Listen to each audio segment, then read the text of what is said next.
Hello student, welcome to एमडीजन biology class.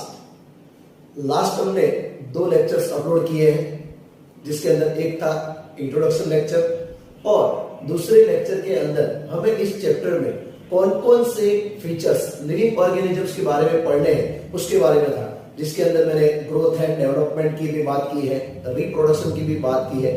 ऐसे सारे फीचर्स के बारे में हमें इस चैप्टर के अंदर पढ़ना है। तो आज हम सबसे पहला फीचर पढ़ेंगे ग्रोथ। ग्रोथ क्या है? ग्रोथ की बात करेंगे तो ग्रोथ का एक सिंपल एग्जांपल हम ले सकते हैं कि ग्रोथ क्या है। जब हम छोटे थे और आज आप देखिए केजी में पढ़ते थे और आज आप 11 साइंस में पढ़ रहे हैं, मतलब कि आपके अंदर ग्रोथ हो रहा है। किसी प्लांट या पौधे को जब आप लगाते हैं तो आप 1 साल 2 साल 3 साल बाद देखते हैं तो उसके अंदर ग्रोथ हो रहा है। तो मतलब क्या होगा? ग्रोथ क्या है? मतलब के increase in mass and increase in numbers is called growth. Increase in mass and increase in numbers, उसको बोलेंगे हम ग्रोथ। ग्रोथ किसको बोलेंगे? Increase in mass and increase in numbers, इसको बोलेंगे हम ग्रोथ। मतलब के मास एंड नंबर्स में बढ़ना। ओके, ये 2 कैरेक्टर्स जो है, 2 कैरेक्टरिस्टिक जो है, ये ग्रोथ के। ओके, तो ये भी हमारा क्वेश्चन हो सकता है कि ट्विन कैरेक्टरिस्टिक कौन से है ग्रोथ के? तो increase in mass and increase in numbers. Is that clear? Okay, अब ये किस तरह से हो रहा है? मल्टीसेल्युलर ऑर्गेनिजम्स जो भी होते हैं, हम भी मल्टीसेल्युलर ऑर्गेनिज्म है।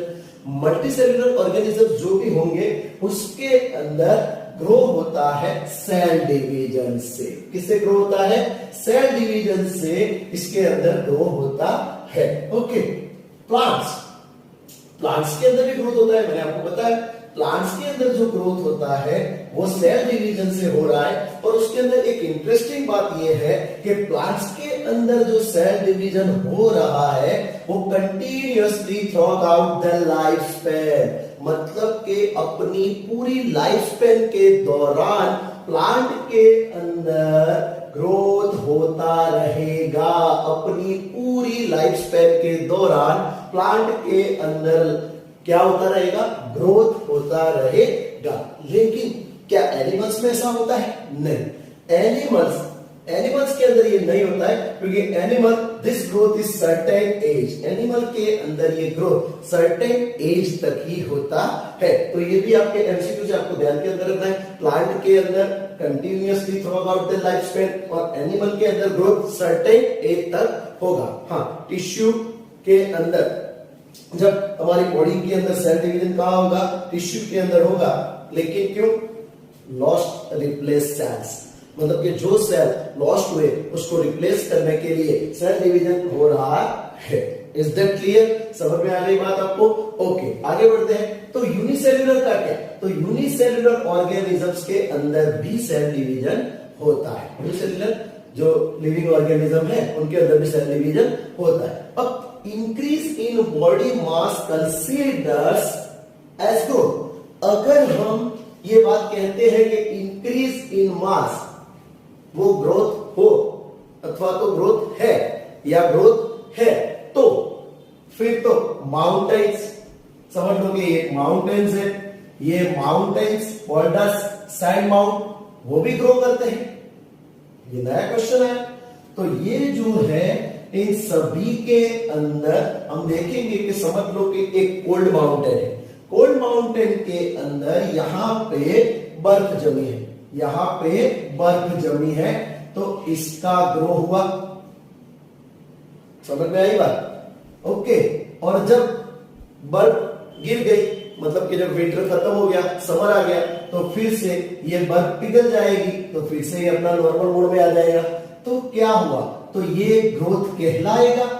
तो अगर डेफिनेशन के हिसाब से देखेंगे, increase in body mass consider as a growth. लेकिन इसके अंदर जो ग्रोथ है वो मटेरियल ऑन सरफेस, मतलब कि ये जो ग्रो हो रहा है वो उसकी सरफेस पे हो रहा है। सरफेस पे मतलब कि बाहर हो रहा है, अंदर से नहीं हो रहा है। आउटसाइड ग्रोथ है ये। कौन सा ग्रोथ है? Outside growth. Is that clear? Living organism के अंदर जो ग्रोथ होता है वो इनसाइड होता है। लिविंग ऑर्गेनिज्म के अंदर जो ग्रोथ होता है वो कैसा होता है? इनसाइड, मतलब कि बॉडी के अंदर से ग्रोथ हो रहा है। Is that clear? समझ में आ गई बात? तो आपको डिफरेंट पता चल गया होगा। माउंटेन्स, बोल्डर्स और सैंड माउंटेन ये नॉन लिविंग है। अब ये नॉन लिविंग है तो इनके अंदर डेफिनेशन के हिसाब से ग्रो हो रहा है, लेकिन वो ग्रो कहां पे हो रहा है? आउटसाइड, बाहर की ओर। लेकिन लिविंग ऑर्गेनिज्म के अंदर जो ग्रोथ हो रहा है वो इनसाइड, बॉडी के अंदर से हो रहा है, बॉडी के अंदर से। तो इसीलिए हम ग्रोथ को लिविंग ऑर्गेनिज्म का डिफाइनिंग फीचर्स नहीं ले सकते, can not be taken as a defining property of living organism. इसीलिए इसको हम जो ग्रोथ का डेफिनेशन है या ग्रोथ है उसको डिफाइनिंग फीचर्स नहीं बोलेंगे, उसको यूनिक फीचर्स बोलते हैं लेकिन डिफाइनिंग फीचर्स नहीं बोलेंगे। हाँ, कुछ शर्तों के साथ अगर कुछ कंडीशंस ली जाए तो ग्रोथ को हम लिविंग ऑर्गेनिज्म का फीचर्स बोलते हैं, मतलब लिविंग ऑर्गेनिज्म में ग्रोथ होता है लेकिन कुछ शर्तों से। कैसी शर्तें? कि लिविंग ऑर्गेनिज्म के अंदर ग्रोथ इनसाइड होता है। अगर ये क्वेश्चन आपको पूछा जाए कि लिविंग ऑर्गेनिज्म के अंदर ग्रोथ इनसाइड हो रहा है तो क्या ये डिफाइनिंग फीचर है, तो उसका आंसर आएगा यस। लेकिन अगर आपको पूछा जाता है कि ग्रोथ डिफाइनिंग फीचर है तो उसका आंसर आएगा नो। समझ में आ गई बात? कुछ कंडीशन के साथ अगर क्वेश्चन आता है तो उसका आंसर आएगा यस, लेकिन अगर आपको डायरेक्ट पूछा जाता है क्या ग्रोथ डिफाइनिंग फीचर है तो आपको लिखना है नो। लेकिन अगर पूछा जाता है कि लिविंग ऑर्गेनिज्म के अंदर ग्रोथ इनसाइड से हो रहा है तो क्या ग्रोथ डिफाइनिंग फीचर है, तो आप लोग बोलेंगे यस, ये डिफाइनिंग फीचर्स है। मतलब कि लिविंग ऑर्गेनिज्म ग्रोथ करता है और दैट ऑर्गेनिज्म कभी भी ग्रो नहीं करते। जो ऑर्गेनिज्म डेड हो गए वो कभी ग्रो करते नहीं है। तो ये था ग्रो।